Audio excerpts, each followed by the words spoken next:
on top of stigma. Yeah. Right.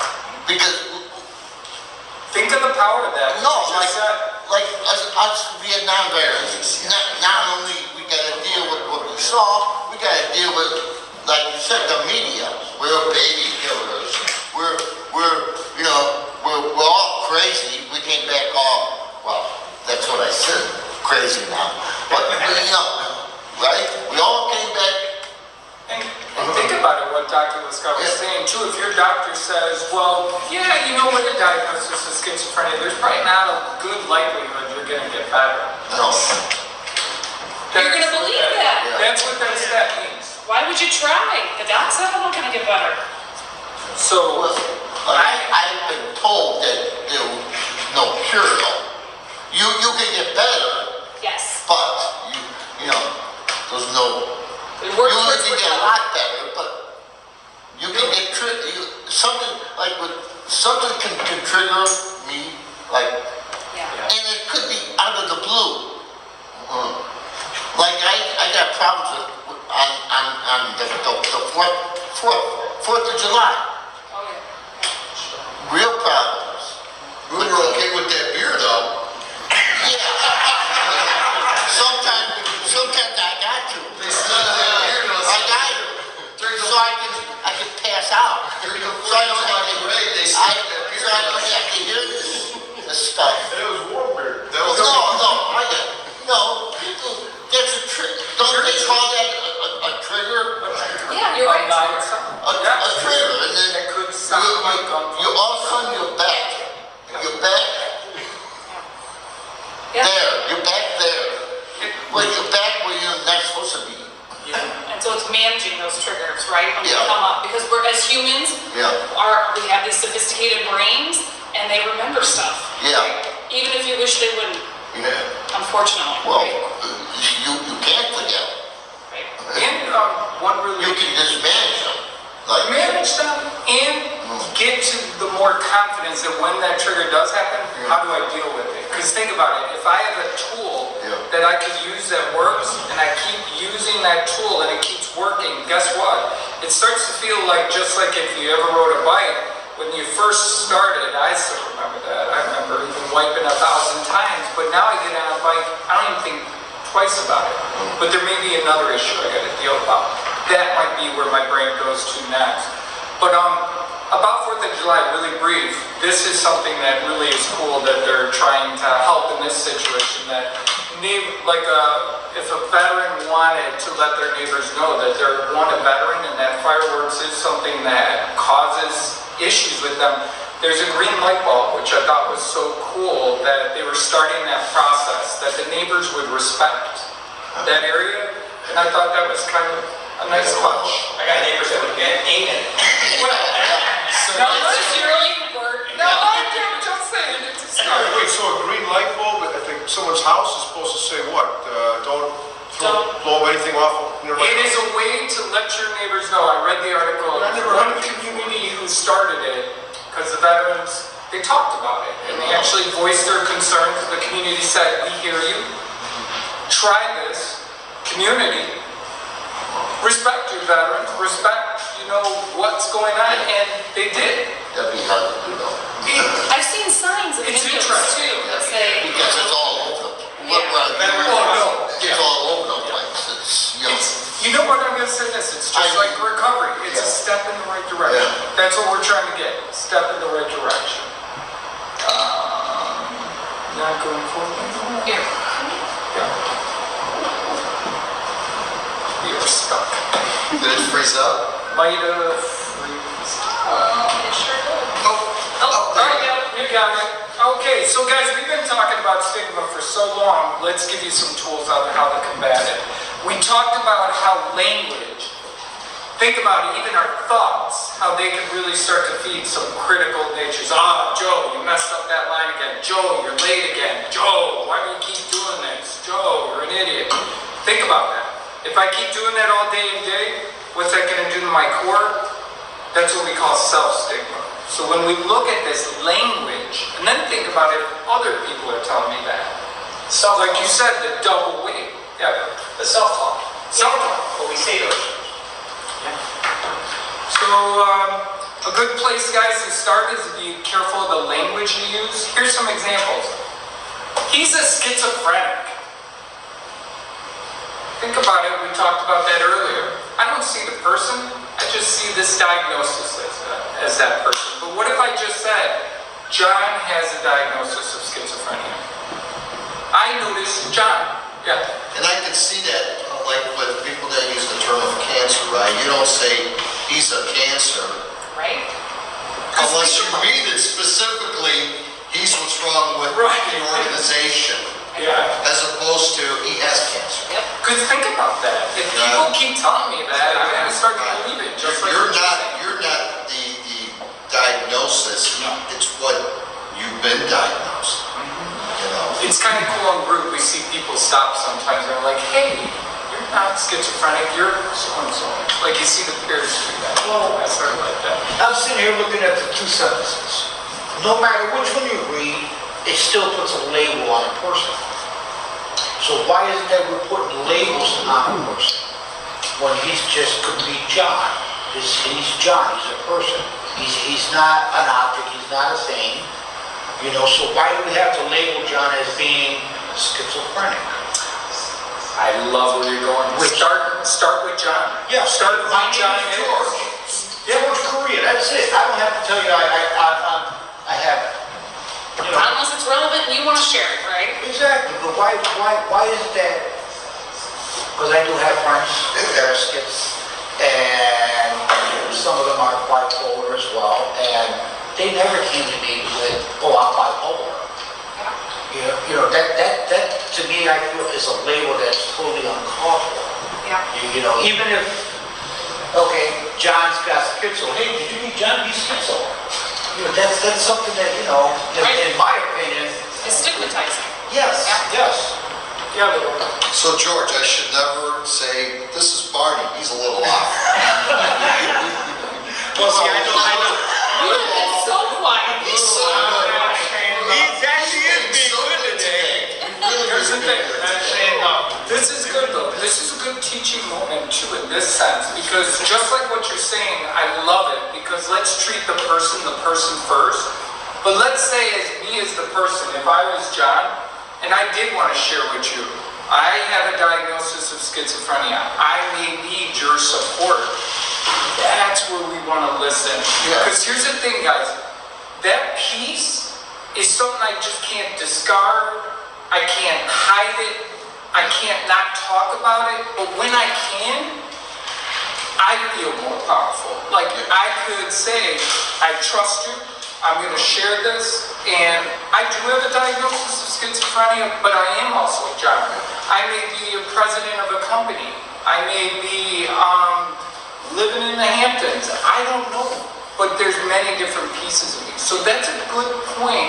Focus on the person. That's what we really want. Yeah. You know, what you just said now makes a lot of sense to me. But if someone says, I have schizophrenia, I mean, what do? Do I just listen? What is it? I think You know, I mean, it's just listening. I really don't understand what schizophrenia is. Maybe start there. Maybe Have them educate. have a talk. Yeah. You What don't does have to that have mean all the to you? answers. You don't have to know everything, right? It's just listening. But Right? I mean, you know, I don't want anybody to hand, but if somebody says I need somebody to talk to, I'd be willing to listen. But I would know what the other response would be. Yeah. But they just said to you, you need someone to talk to, Just listen. so you listen. And I always, You don't have to have the answers, to just listen. And sometimes you don't know. You know. Sometimes you don't know. Sometimes you don't. John don't walk around with a sign that says, hey, I'm a schizophrenic. John's got to tell somebody. Because I'm sure his doctor don't tell him, hey, you know, hey, this guy's. No, John has to tell people. If they want to, right? Or his family, well, his family knows. And think about it, if you did listen to him and he didn't feel stigma, what would that do for John then? Well, yeah. I think they help. I mean, It'd be thank you. It'd be thank you. Now I know I've got a source I can go to. It's nice. And think about that if that starts as a spider web. I start to get these links of people that support me. Now I start to see the world differently. I'm not just That's why you need friends that you trust. That you can say, I'm this, I'm that, I'm the other thing. And they don't look at you like you fully Correct. Yeah. I think Dave brings up a really good point though. It kind of brings up your own stigma. You know, like if you don't know, these lilies come like, whoa, Whoa. and then there's all these, your own ideas of what you might think schizophrenia means or mental illness may come up. And I really like that kind of suggestion of asking questions and saying, wow, I don't really know what that is. Can you explain it to me? And then, give them a chance to talk to you about it, and then you listen. And, oh, wow. So it gives them a chance to talk and you to learn, and you're there with it, And with that reaction, I think, whatever comes up, it's kind of a good place to be aware of yourself. Because you're going to have a reaction, And that's when you kind of have to pause and notice that you're reacting. And a lot of this person's had the courage to tell you. Yeah. And now it's the courage to listen and ask. What is it? What does it mean for you? That's a powerful thing to connect with someone. And you find out who your friends are. No, I mean, when they go, hey, okay, don't bother. Courage to admit it. Bother if you don't want to listen to me. That's right. I'd like to share a little story that was a learning venture for me. When my daughter was about 6 years old, we were going through Jewel, and she had never seen anybody in a wheelchair or anything like that. And it was his veteran, he had his hat on, he had his colors on, and he was coming through in a wheelchair. He was double amputee. And he came by us, and my daughter goes, why doesn't that man have any legs? And I said, because he's a soldier. And I didn't want to say too much, because I didn't want to and I said, hi to him, he's high. He goes up to her and says, young lady, would you like a ride? So his foot down, put it on the left, and he rolled around. And they're talking, and the child is so innocent. They have They're not judging, they're just curious. You're a person I'm talking to. Yeah. And he must have been there for about 10 minutes, okay? Cool. And I mean, it was just like, I was personally afraid to say something because I didn't want her to clean it. Yeah. You know what I mean? Yeah.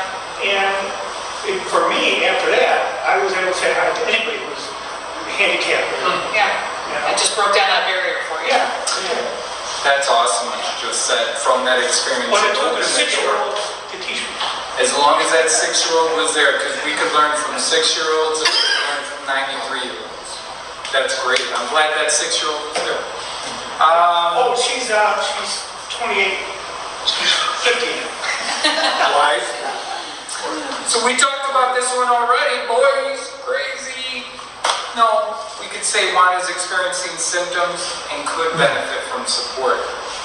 He's not acting crazy. He's not talking to himself, even though that's what we see. It's those neurotransmitters, once again, when they start to go out of balance, you start to hear those voices. You start to see those things. So we want to really focus on the symptom, not on that he's crazy. She must be off her medication today. I have actually heard this too many times. Too many times. I put this one up here because some of these guys came from the horse's mouth and people that we have heard say this. And looking at this, like the good way, Taisha is experiencing stress today, and I'm going to listen and sympathize with the situation. I'm not going to focus on her medications. I'm not going to focus on her mental health at that point. She may just be having a really tough day.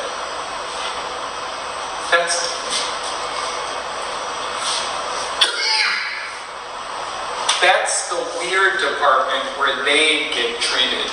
Do you want to know this happened at Hines Hospital? I was walking by building 228, which is our mental health building. I'm walking, it's early morning, and I hear employees. That's weird. It's the weird department. And I just stopped. And I was like, excuse me, this is where courageous veterans go to get support. And I kept walking. Awesome!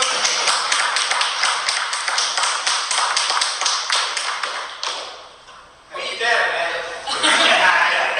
Why are we whispering? Guys, this goes... Just what? But think about it. if you're a veteran and you hear this, do you want to go there? Mentally ill people are strange and need to be avoided. Don't upset them. All people deserve compassion and support when they are struggling. And keep that in mind. I like that last one. Okay guys, more tools. You are more aware of stigma today. Do you know that? By just sitting in this hour presentation? Isn't that cool? And watch it. You could leave here today and go, so and Dr. Lyskawa told me, I'm more aware. I've been educated. You have been educated. But guys, that could be the simplest thing that we could start with. Education, talking about this stuff. You guys did it today. Thank you for coming out. Thanks for From coming. our hearts, we know that if you ever seen the movie Pay It Forward, which I love, Yes. I'm going to connect to someone, you're going to connect to someone, you're going to connect to someone, and those connections could keep growing. And that's how we can battle this. Research, find the facts, educate yourself more about mental health. We're actually going to give you some really great websites that have good information on mental health. Challenge those stigmatizing beliefs with facts. Like if you hear someone say, hey, mentally ill people are violent, you can go, no, do you know I was at a training? Actually, that's not true. You don't gotta get in a fight. You don't gotta debate them. Just put the fact out there. The more those facts get out there, the better, guys. You guys talked about this. Take a straight face approach. See John for who John is. See what he's doing well. I don't gotta focus on what you're doing wrong or terrible now. Focus on the things that are well. And that gives us a boost, guys, when we're really struggling with things. Seek out and listen to mental health recovery stories. Do you know that the VA has a website where veterans share their recovery story? I have a diagnosis of PTSD and they go on to talk about it, how it felt, what the things they dealt with, what the treatment was.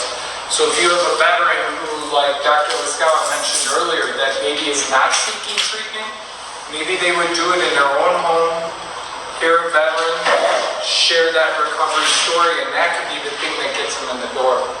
I think that's so awesome, because that's in your own time and place where you could do it. Advocate for social justice and change to combat stigma with your communities and government. It starts there, guys. The state of Illinois has finally started educating our children about mental health. Can I say something on that? Are they saying they're doing it and putting it in the corner like you said earlier? Or are they actually teaching our kids that? I do not know 100%. I love that. 2 kids in the school system right now. So I can tell you what I did not have when I was growing up was social emotional intelligence learning. Like they do a lot of things now to help people, like kids as young, my daughter's 8, right? She's been doing this since 1st grade, like identify their emotions, how they cope with different things. She doesn't use the words mindfulness, right? But she's talking about mindfulness and different things. It's just music to my ears, right? But they get some of these things that we never had when we were younger, right? I didn't learn that stuff. And lastly, guys, you could explore, once again, the mental health education website. SAMHSA is a good one, or NAMI, to learn more about actual mental health and how to combat it. And as I said, we're going to give, there's even this packet from Michigan, I forget the actual clinic, but they have like a 80-page handout if you guys want more stigma information. We didn't bring the packet. Did not bring the Don't packet. worry. We didn't want to over. So the resources, guys, SAMHSA is the Substance Abuse and Mental Health Service Administration. This is a great site that has, like, if I have an aunt who has a diagnosis of depression, let me learn about it. Here's the symptoms. This is the treatment. There's support groups. There's online support groups. There's multiple different educational tools, and these are there. Once again, we talked about a stigma debunker is really getting the word out, getting the facts out. That combating stigma toolbox for change, that's the Michigan one. I was very surprised to find that one. I'm like, wow, these guys are doing exactly what we're doing. This is kind of nice. So if you guys wanted that as a resource, NAMI is true and dare. I could let Bert talk about his relationship with the NAMI in Oak Park, National Alliance on Mental Illness. Do you want to share a little word on? They're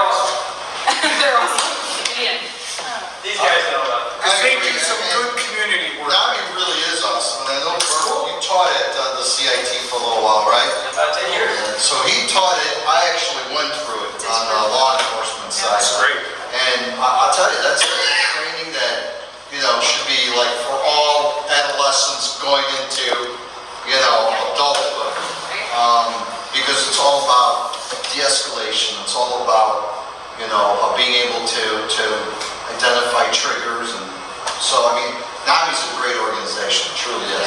They're one of the most well-recognized kind of advocacy groups across the U.S.